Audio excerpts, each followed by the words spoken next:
Hello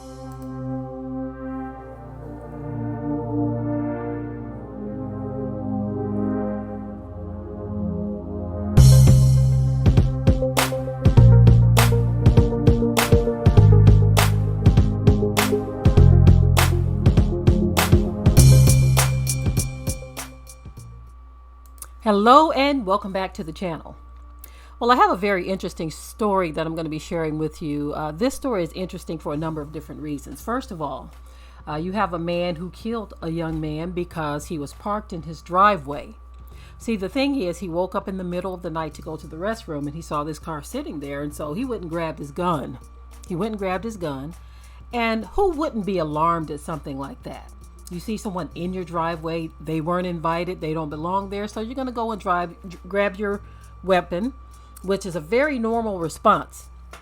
But it's what he did afterward that is the reason why he has been arrested, although it did take them a while to arrest him.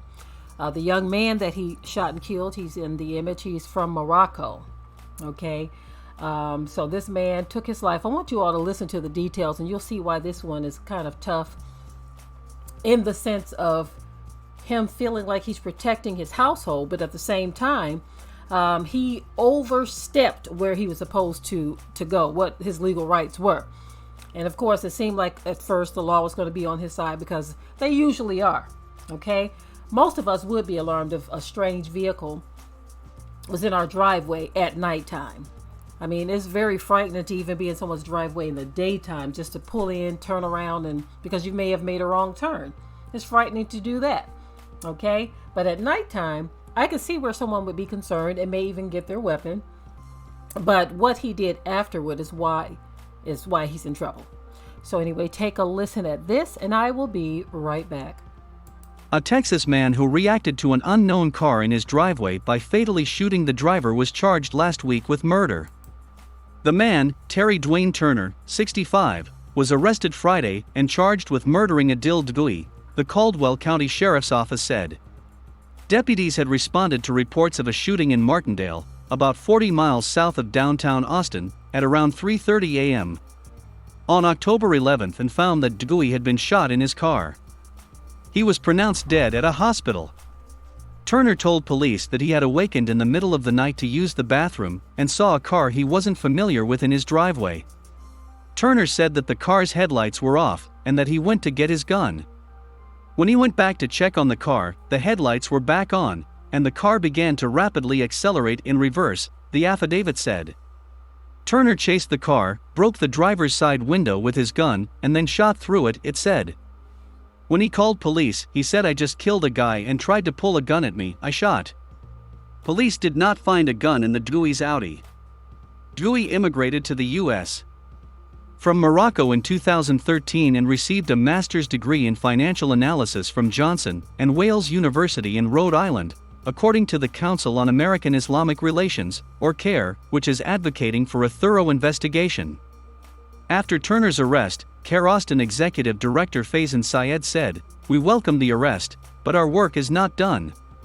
We will continue to advocate for justice for the family of Adil Dgui, and for all the families in Texas and nationwide impacted by gun violence. Stand your ground laws across our nation have a history of being used to commit legal violence against people of color," Syed said. This incident is tragic to the family who lost a loved one under suspicious circumstances. We call for an independent and transparent investigation into the killing of Mr. Dgui, who was unarmed and in his car when shot. CAIR hosted a vigil for Dgui outside the state capitol in Austin on Saturday. A GoFundMe campaign for his family has raised $45,000. Turner posted bail and was released, said Kyle McConnell, a patrol lieutenant with the Caldwell County Sheriff's Office. CAIR and Dgui's family expressed their frustration that it had taken more than a week to arrest Turner. Why did it take them 10 days to make the arrest? His brother, Othmane Dgui, asked KXAN. Othmane Dgui said the family believe his brother might have gotten lost while driving from Austin to his girlfriend's home in Maxwell, just north of Martindale. Okay, so right away, the first thing that pops out in my mind when these people are committing these types of acts, is the fact that they lie because they know law enforcement is already on their sides.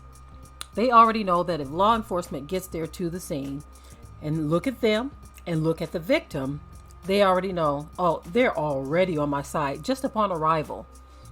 Because here we have this young man from Morocco, and I'm a white man, and so they're going to take my side. Already that is what their mind is telling them.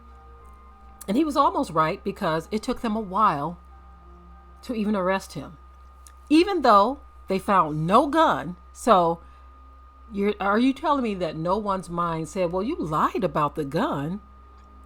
You lied about the gun. That didn't connect. It's not until people start making noise and asking questions, they say, oh, okay, they're starting to bring some attention to this, so we have to go ahead and arrest him.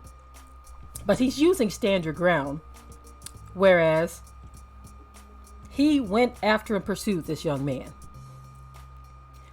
As many have stated, he was probably lost and trying to find directions to where he was going. People do that all the time. But in their minds, they don't want you to even breach their property line, period. So I remember when we first moved down south, there was a guy who did plumbing and everything. And I remember talking to him on the phone when we lived in Michigan, because we needed some plumbing work done before we could have moved into that house.